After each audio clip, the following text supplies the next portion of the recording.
Good morning, good afternoon, and good evening, everyone. And welcome to this webinar from the gCME practice group on the CME accreditation landscape in Europe.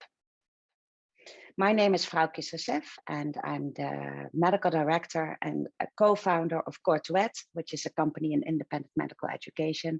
And as Courtuet, we are a proud member of the gCME practice group. During today's 30 minutes webinar, we will discuss the CME accreditation landscape in Europe with Margarita Velcheva and Eugene Pozniak. So the focus will be on the European landscape. Unfortunately, we don't have enough time to also go through specific individual country by country requirements. A lot of questions actually have already been asked via the registration page. We summarize those questions in overarching questions. We'll go through those first. So before we dive into the discussion and the questions, I would like to ask both Eugene and Margarita to introduce themselves. Eugene, would you like to start? Great, thank you, Froukje. So hello, good morning, good afternoon. My name is Eugene Pozniak, and I'm Managing Director of CME Learning, which is the first organization outside of the US to be accredited by the ACCME. But for even before that and since, we've had experience of accreditation of over 25 different systems around the world. And I'm also the program director of European CME Forum. So we're planning our 14th annual meeting taking place this November. Thanks, Eugene. Margarita? Great, thank you. Welcome to all the participants of this webinar. I'm Margarita, and I'm CME CPD Accreditation and Compliance Specialist at Kennis Group. Kennis Group is a global PCOR focusing on organizing medical and scientific meetings. I'm also a proud member of the gCME practice group, and I'm very excited to be part of this webinar today. Thank you. Thank you both. Great. So with this background you both have and your expertise, I'm sure we will be able to cover a lot. So the first question, Eugene, maybe that's for you. Could you give a short overview of the CME accreditation landscape in Europe? Okay, so the real challenge will be to keep this short, but hopefully it'll be a good sort of introduction to this and cover off many questions that we've already received. But just overall, there are sort of three approaches. The first is the pan-European way. So we have the UEMS EACME system that accredits education from any disease areas. There's also the newly renamed EBAC, the European Board for Accreditation of Continuing Education for Health Professionals. So you can apply to these organizations and have your activities accredited on a sort of international level. Then the second route is through the ESABs, the European Specialty Accreditation Boards, and they're usually backed by a medical society. Some are in the EACME system, so like for radiology, respiratory, some of the oncologists, some are not, such as other bits of the oncologists, like ESMO, they have their own system, EBAC for hematology, and as I say, they're usually sort of based within a medical society or supported by a medical society. They're usually separate organizations, but attached or have their background in that. And then the third way, which is probably the most important way for our learners, and is the national accreditors. Yeah, in Europe, some countries still don't really have a formal system, but those that do could have a mixture of a national system. An exciting development recently is that France is implementing a new system. And we also have systems done by specialty as well. So like in the UK, we have the Royal Colleges that look after CPD accreditation. The specialist societies in the Netherlands and Switzerland look after their own systems. And then sometimes it's done regionally. So Italy or Germany, they're run by the regional councils or the state chambers of physicians. So that's sort of broadly the three ways of getting an activity accredited in Europe. Thank you. And then maybe as an add-on question to that, Eugene, can you also give us a bit more information about the recognition of CME credits across borders? Yes. So with this, it's not like in the US. There is. I mean, we'll be talking about different reasons for getting something accredited in Europe, but the cross-border recognition is not as smooth as it could be. Different systems have different requirements. Learners approach the credit systems in different ways. But what's really important is the individual learners know what they need to do in order to satisfy their own requirements, and they know what their authorities actually accept. So that's really the main way of approaching things. But as far as formal systems across borders, they don't really exist as smoothly as I think we as providers would like it to exist. Thank you. Thanks, Eugene. And then Margarita, could you explain like what are the main reasons or the benefits to have a program accredited? Great. Thank you, Froukje. So I would like to begin with what are the biggest values. I would say is the quality stamp that a program receives after being accredited. So essentially, it's important that the educational offering is assessed by an accredited provider, and there are certain criteria that we educational providers follow in order to get an activity accredited. First important is that the education that we develop is appropriate. It's actually following a certain knowledge gap where the needs assessment is developed, educational learning objectives are developed, and at the end, participants will actually learn something. Learners will learn something and apply something in their practice that will change something, the way they do things. Second importance is that the content is balanced. The faculty and the content review. It's important that the information also that we provide is transparent. So we have to be very transparent of who is working on developing the content of that program, and also what kind of support the program receives. And also another last point is that the information is effective. Basically, what I just mentioned are the core principles of the gCMEp practice group. So we as a group really delegate for these standards or principles, and we follow that very, very strictly. Another benefit is that, as I said, there is a proof of independence and there is a compliance of standards for the industry. Of course, the accreditation is also boosting attendance for physicians, but most importantly, we really want to focus on the benefit of the quality and effective education that's delivered. Thank you. Thank you.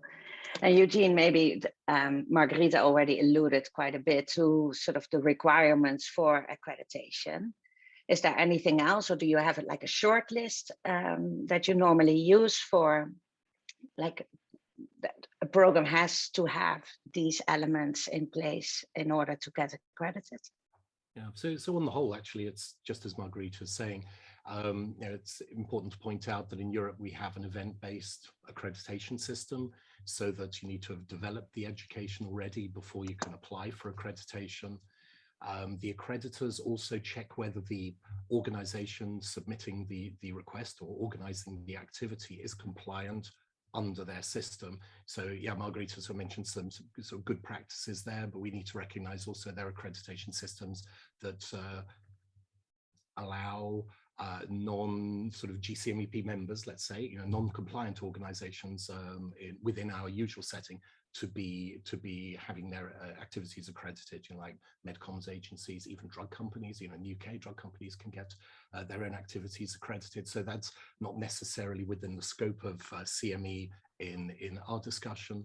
And they also ask in various ways, usually in some kind of like a procurement system online, to discuss or to present the information, Margarita, that you've just been talking about. How did you do a needs assessment? Sometimes they just ask for learning objectives. They look into the faculty, the quality in various ways, and fair balance. And the rules do change a little bit. So each accreditation body has their own requirements. And also, I think they all ask for some kind of evidence of the feedback and evaluation process that we employ. But I think as providers, we do much more with that, because even if we do send it into the accreditation body, they ask for it, there's very little feedback as to if they've interpreted it or not.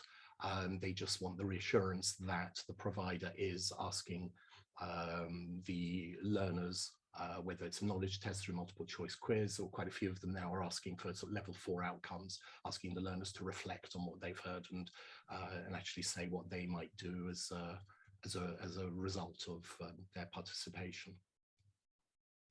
Thank you.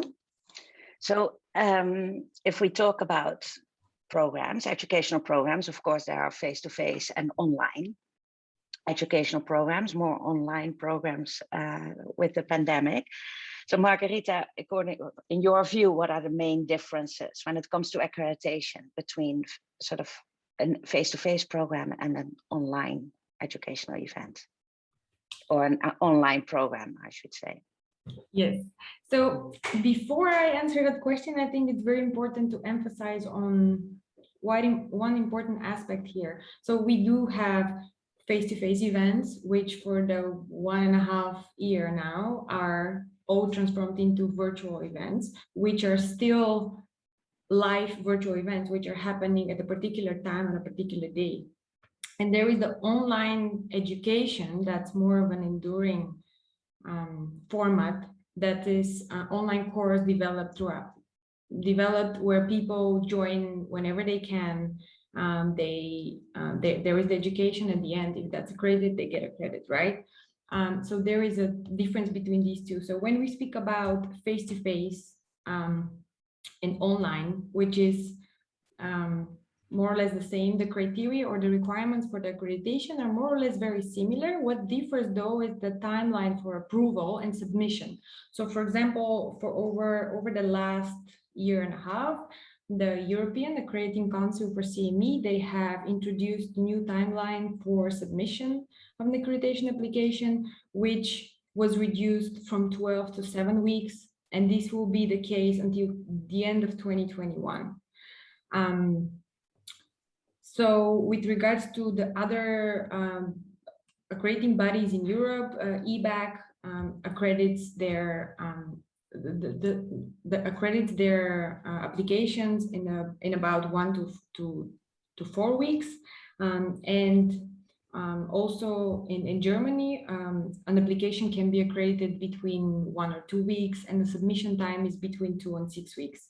The European Accrediting Council for CME accredits that. So for trusted partners, as Canis is a trusted partner with EACME, we benefit from an accredited time between 1 and 4 weeks. And for regular submissions, this is up to 7 weeks.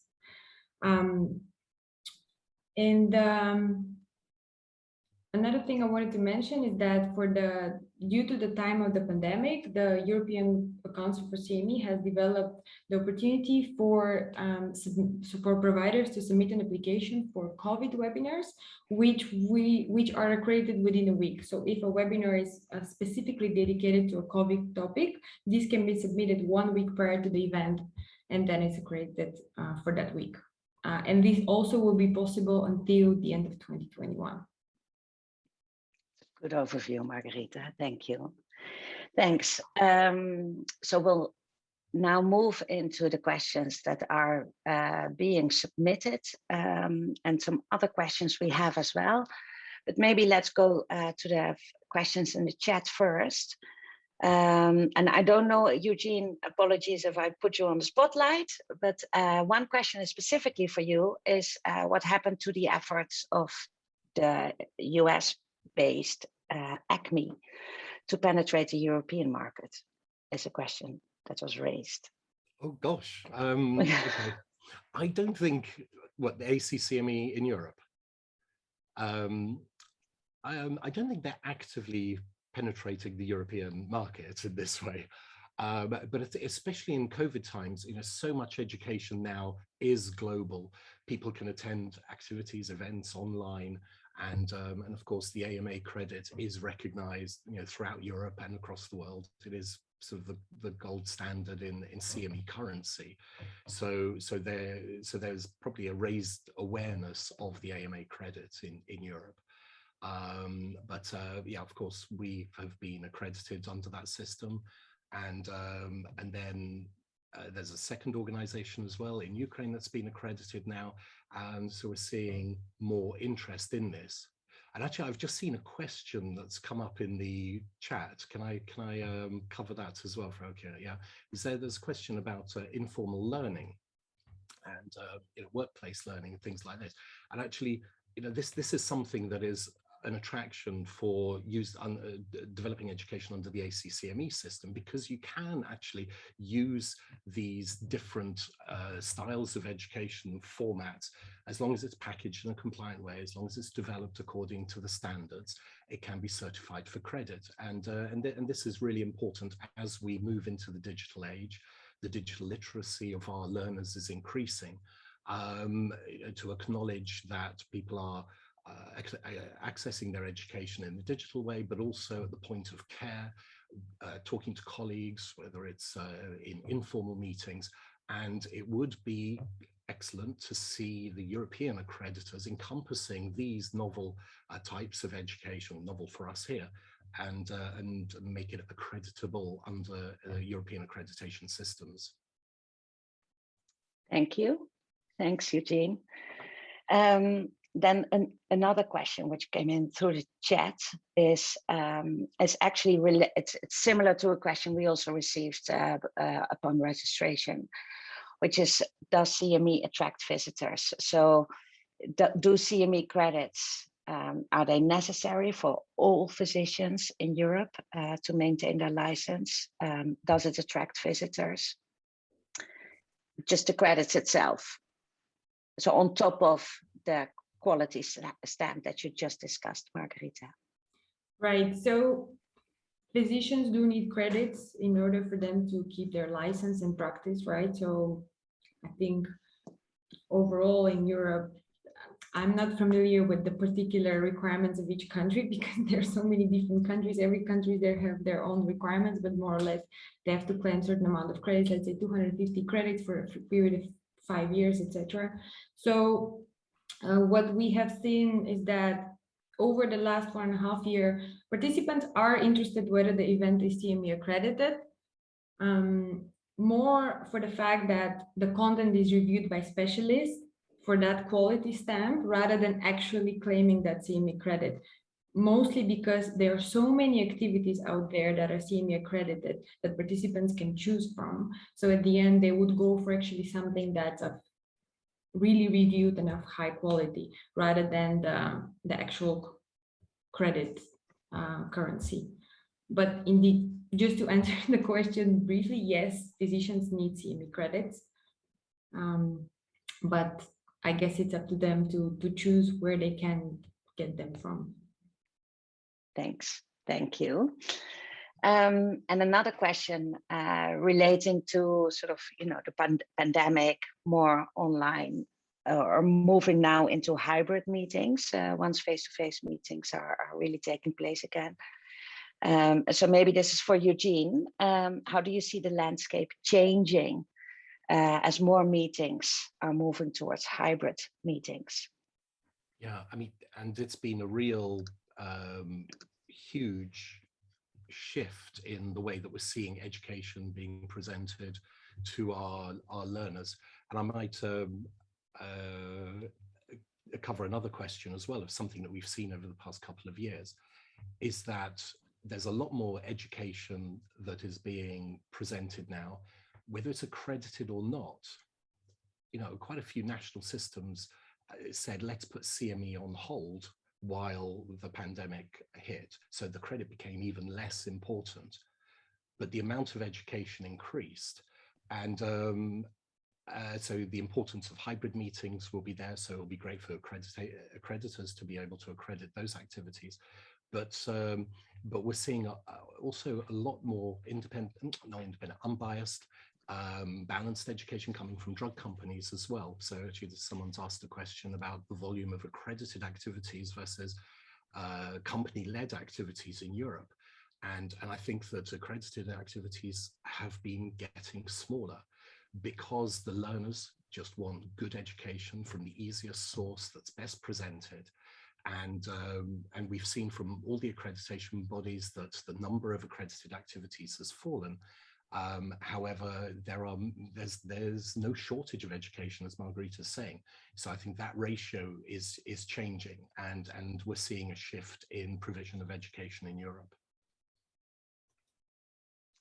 Thank you. Thank you. Now there is a question about organizations like EBAC. Will they give accreditation to shorter forms of education, so less than 1 hour? This is something we have been discussing in the gCME practice group as well. And if so, when will this be applicable? Who would like to take that question? I'll dive in. I don't see us doing fractions of credits anytime soon. You know, the credits that are asked for on the national level are in full number integers. You know, they want full credits. I don't think on a European level or a national level, accreditors will start breaking it down. However, what we are seeing is the accreditation of micro-learning. It is possible both with EBAC and EACME to not cut up education, but present smaller portions of education according to their standards, so that learners can work through a number of educational engagements under their requirements, reach that sort of 1 hour, 1 credit point, and then claim whole integer certificates that way. Yeah, thank you. Thank you. And then Margarita, there's a question specifically for you about timelines. So for an online course, which is it's called asynchronous, I hope I pronounced it correctly, is it then 7 weeks also? Because in this person's experience with EACME, they wanted to have the course 14 weeks in advance. Right, so the criteria, sorry, Froukje. So the criteria for the accreditation of e-learning materials portals, they're slightly different than the accreditation of live educational events or webinars, as they call them. I'm not sure this particular provider, if they're a trusted provider or what is their status, but essentially the decision time for an accreditation of an online activity is about 7 weeks. So perhaps I can take that offline with with the person who has that question, and we can try to dig a little bit deeper in that, or they can check the requirements as per criteria from the accreditor specifically. Okay, thank you. Thank you. Another question is about those, and maybe this is for you, Eugene. It relates to the different accreditation bodies in Europe. You explained at the beginning of this webinar the 3 main parts. And the question is, do you think it would be good if those accreditation systems could be integrated into one in Europe? So they are not competing, and that there's one system. So for example, UMS, EBAC, the national systems. It's a nice question. It's nice, isn't it? And it would be lovely. And, you know, for 2 decades, we've been listening to this discussion of harmonization of credits or bringing the systems together or someone getting into partnership with someone else. And nothing's really happened on this level. However, we do have to bring up the International Academy of CPD Accreditors, because I think that is the hope that we have as providers, that something can happen on this level. You know, this is a fantastic collaboration of, I don't know, dozens of accreditors across the world, several in Europe, but it's global. So it's not just Europe. And maybe that's what's helping the dialogue, is that we've moved away from our sort of European arguments, maybe, as I speak as a Brit here now as well, to actually have a more collaborative environment where people are talking about what should be the best standards in CME from the part of the accreditation bodies. And they had the Cologne Consensus Conference a couple of weeks ago, and of course their own document on the equivalency of standards is published. Actually, we'll put the links in the chat, I'm sure, afterwards. I just can't remember the exact titles of this, so you've put me a little bit on the spot, Froukje. But it's what's really positive is hearing how accreditors of all different sizes and flavors are coming together and actually finding what they think are sort of common to all of them.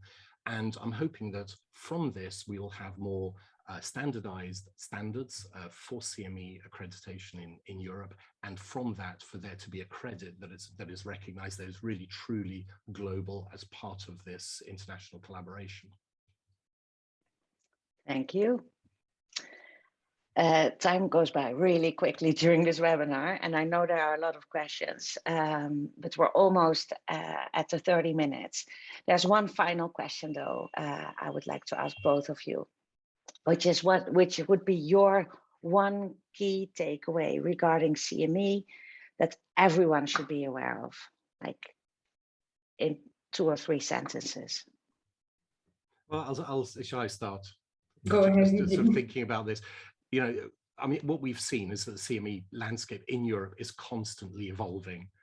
You know, we may look at the standards and say, oh, there's been no change in 10 years, but out there on the streets kind of thing, we're seeing CME evolving. And as providers, I think we should be talking to our accreditors, let them know the kind of education we're doing, let them know, you know, how we can incorporate big data, you know, public health priorities, whatever it is, and so that the landscape can evolve and change, so we can serve our learners better as well. Our learners are so digitally literate now.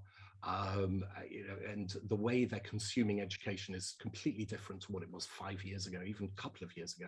So, so I'd like to yeah, let's keep the discussion going. Come to the 14th Annual European CME Forum. You know, let's talk about this more. Thanks, Eugene. Great. Margarita, anything you would like to add? So just to add to what Eugene was saying, well, we in the gCME practice group, we always speak about that harmonization, and exactly we are developing education for our learners, right? We need to really follow their needs. So I would say try to make it more easier for them, or more agile, something that it's fast changing, something that it's meeting their needs faster and more efficient, I would say. So we will continue having conversation with the accreditor or all organizations involved in medical education, specifically in Europe, and we'll try to improve that environment, make it easier, not only for us, the providers, but also for the learners. Thank you. And thank you both, Margarita and Eugene. These are really valuable insights, and thank you all for attending and submitting so many questions. This is clearly an area of high interest for all of us. I would like to ask all the attendees to keep an eye on the gCME Practice Group website. So with that, we would like to end this webinar. Thank you so much for attending, and see you next time. Thank you. Thank you. Bye-bye. Thank you. Bye. Bye.